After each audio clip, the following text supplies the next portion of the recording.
Halo semuanya, selamat datang. Hari ini kita bakal bahas sesuatu yang sebetulnya dekat banget sama kita semua, setiap hari kita lakukan, yaitu soal makan.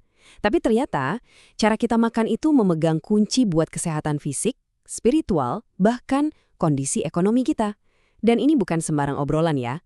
Analisis kita kali ini basisnya kuat dari kajian mendalam hadis riwayat At-Tirmizi nomor 2302 yang riset dan naskahnya disusun dengan sangat teliti oleh Ustadz Saifuddin. Oke, kita langsung aja ke sumber utamanya, sebuah pernyataan yang terus terang, lugas dan tajam dari Nabi Muhammad. Beliau bilang, wadah terburuk yang bisa diisi oleh manusia itu perutnya sendiri. Wow, bukan kantong, bukan kotak, tapi perut kita. Ini kayak sebuah teguran yang langsung nusuk ke inti masalah kan. Nah, dari situ muncul pertanyaan gede kan, sebuah nasihat yang umurnya udah ribuan tahun, emangnya masih nyambung di zaman sekarang?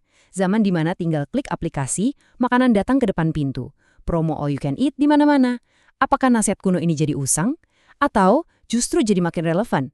Yuk, kita bedah bareng-bareng. Baiklah, mari kita selami ini lebih dalam. Aturan sepertiga perut. Mungkin sebagian dari Anda udah sering dengar istilah ini, tapi mari kita coba pahami betul-betul apa sih esensinya. Nah, coba lihat deh. Sederhana banget, tapi disinilah letak kejeniusannya. Ini tuh bukan sekedar aturan, tapi semacam blueprint buat keseimbangan yang sempurna di dalam tubuh kita. Sepertiga buat makanan padat, sepertiga buat cairan, dan ini nih yang sering kita lupakan, sepertiga ruang kosong buat napas. Logis banget kan? Dikasih ruang biar nggak sesek. Hadis ini juga ngasih tujuan yang sangat jelas. Makanan itu fungsinya untuk menegakkan tulang punggung. Ini metafor yang keren banget. Maksudnya makanan itu ya bahan bakar, biar kita punya energi untuk beraktivitas, untuk bekerja, untuk beribadah. Tujuannya fungsional, bukan semata-mata buat memuaskan hawa nafsu. Oke, biar pemahaman kita makin utuh, coba kita mundur sedikit ke masa lalu. Memahami konteks historisnya akan memberi kita perspektif yang lebih kaya tentang kenapa nasihat ini jadi begitu fundamental. Jadi gini, nasihat ini lahir di tengah masyarakat yang sangat menghargai kesederhanaan.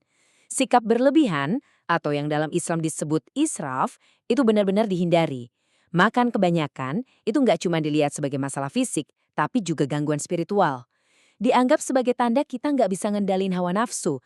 Plus, ini juga ajaran yang super bijak buat mengelola sumber daya yang waktu itu ya terbatas. Nah, sekarang kita sampai di bagian yang menurut saya paling menakjubkan. Gimana ceritanya sebuah nasihat kuno dari 1400 tahun yang lalu, ternyata klop banget, sejalan banget sama temuan sains dan kedokteran modern? Yuk kita lihat buktinya. Ini dia, pergeseran filosofi yang paling fundamental. Hadis mengajarkan kita buat makan untuk hidup. Makanan itu bahan bakar. Titik. Sementara itu, budaya modern seringkali mendorong kita untuk hidup untuk makan. Hidup yang seolah-olah tujuannya cuma buat wisata kuliner. Dan sayangnya, pola yang kedua inilah yang jadi biang kerok banyak penyakit gaya hidup zaman sekarang. Secara medis, manfaatnya tuh nyata banget. Kontrol porsi, ya jelas. Ini cara paling ampuh buat jaga berat badan dan cegah obesitas. Keseimbangan cairan, ini bantu banget biar pencernaan kita lancar. Dan yang paling penting, ruang buat napas. Ini mencegah perut kita nekan diafragma, jadi kita nggak gampang rasa sesak atau begah habis makan. Intinya, kerja lambung dan usus kita jadi jauh lebih enteng. Kalau Anda mikir ini semua cuma soal diet dan kesehatan perut, Anda keliru. Sekarang kita naik level, kita selami lapisan yang lebih dalam. Gimana caranya? Tindakan fisik sesederhana mengontrol piring makan ternyata bisa jadi sebuah latihan spiritual yang sangat mendalam. Konsep spiritual yang pertama adalah zuhud. Jangan salah sangka dulu, zuhud itu bukan berarti anti dunia atau anti hal-hal yang enak. Bukan, ini lebih ke latihan biar kita nggak diperbudak oleh kesenangan duniawi. Dengan sengaja membatasi makanan, kita melatih diri biar nggak terlalu terikat, biar fokus kita tetap ke tujuan hidup yang lebih tinggi. Nah, dari latihan zuhud tadi, akan tumbuh sifat yang namanya qanaah. Ini adalah rasa cukup yang mendalam. Kebahagiaan itu nggak lagi diukur dari seberapa banyak yang bisa kita konsumsi, tapi dari rasa syukur atas apapun yang ada di hadapan kita. Inilah kunci sejati dari ketenangan jiwa. Dan puncaknya, semua ini adalah bentuk tazkiyatun nafs, atau proses penyucian jiwa. Coba deh bayangin, setiap waktu makan itu kayak arena latihan. Saat kita memutuskan untuk berhenti sebelum kenyang pol, kita itu nggak cuma nahan lapar, tapi kita baru aja memenangkan pertarungan kecil melawan hawa nafsu. Kemenangan-kemenangan kecil inilah yang pelan-pelan membersihkan dan menguatkan jiwa kita. Pada akhirnya, ini semua berakar pada satu kesadaran. Tubuh kita ini bukanlah milik kita sepenuhnya. Ia adalah amanah, sebuah titipan dari Tuhan yang wajib kita rawat dan kita jaga sebaik-baiknya. Dan menjaga pola makan adalah salah satu bentuk tanggung jawab paling mendasar atas amanah tersebut. Oke, teorinya udah dapet. Sekarang pertanyaannya, gimana cara nerapin ini di kehidupan keluarga zaman sekarang? Di tengah gempuran budaya konsumerisme makanan yang luar biasa ini, gimana caranya? Tabel ini nunjukin dengan sangat jelas gimana nasihat kuno tadi jadi solusi super praktis.